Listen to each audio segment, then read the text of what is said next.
Hello everyone! Good morning! So, dito na naman po tayo sa school. Ito po yung ginagawa ko araw-araw kapag ako ay pumapasok. Laging pagkatapos sa faculty, punta ako ng library, and then ganyan yung ginagawa ko. Mapapansin nyo dyan na may katuldalan ako kasi may kausap lang, may nagtanong lang, and then makikita nyo din na binabago ko yung pwesto ng mga table at mga chairs dyan.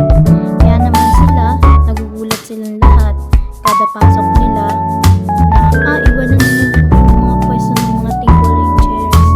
Nalibot ko na yata lahat ng lahat ng kabuuan yung library niya na iba't ibang pwesto ng mga table and chairs. So yun, ginagawa ko yun para hindi magsawa yung mga estudyante, para hindi pa ulit-ulit yung nakikita nila.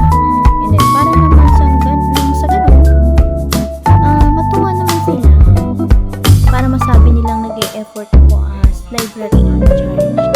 Kahit hinahapon na, kahit ina-allergy, go pa rin. Kahit namamagana yung mata, magtataka sila, na paano ka? Bakit ka